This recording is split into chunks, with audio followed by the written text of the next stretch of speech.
इस वीडियो में मैं पाठ 13 अपना अपना विश्वास पाठ के भाषा बोध को लेकर आई हूँ। आइए इसके भाषा बोध को देखते हैं। भाषा बोध में पहला देखते हैं क नंबर।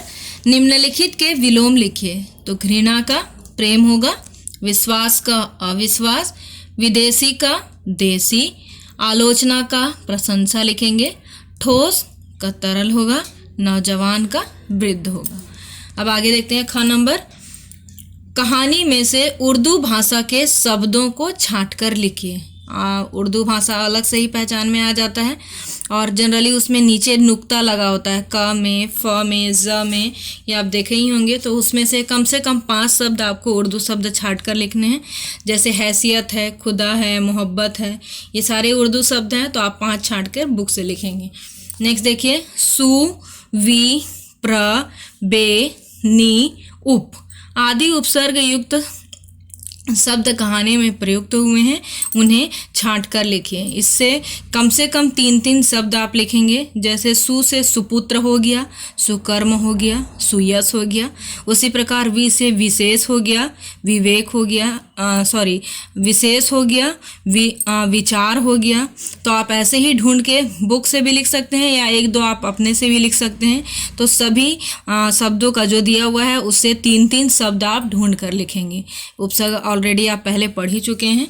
उसके बाद देखिए, जो अवयव पद एक शब्द का दूसरे शब्द से, एक वाक्य का दूसरे वाक्य से अथवा एक वाक्यांश का दूसरे वाक्यांश से संबंध जोड़ते हैं, वे समुच्चय बोधक या योजक कहलाते हैं। ये आप लोगों ने अवयव में तो पढ़ा ही है। इसमें देखिए, जैसे वह बीमार थी इसलिए विद्यालय नहीं गई, तो इसमें जो इसलिए शब्द आया है वो आपका समुच्चय बोधक या योजक है।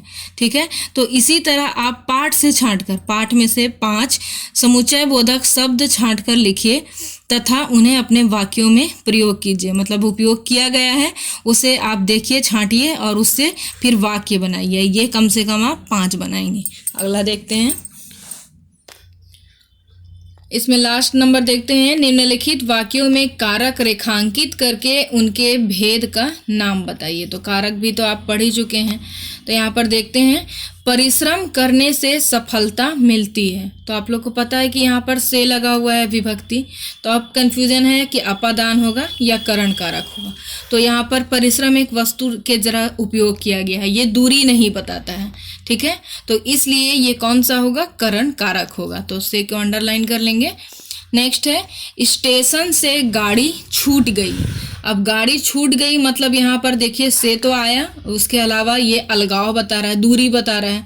मतलब स्टेशन से छूट करके गाड़ी, स्टेशन से गाड़ी छूट गई मतलब वहाँ से निकल गई है, तो हो गया अपादान कारक। नेक्स्ट है, घर में कोई नहीं है कोई नहीं है। घर में बोल रहा है तो कारक चिन्ह में हो गया, और ये तो पता है अधिकरण कारक होगा, आधार बता रहे हैं।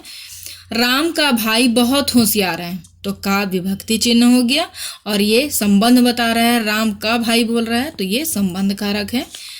आप मेरे लिए चाय मत बनाना, यहाँ पर लिए बोल रहा है, ये को के लिए आता है तो यहाँ लिए आया हुआ है। तो यहाँ पर जैसे बता रहा है चाय मत बनाना, मतलब दूसरे के लिए कुछ करने के लिए नहीं करने बोल रहे हैं, नेगेटिव में है, लेकिन ये होगा आपका संप्रदान कारक। इस तरह पाठ 13 अपना अपना विश्वास का भाषा बोध पूरा होता है। धन्यवाद।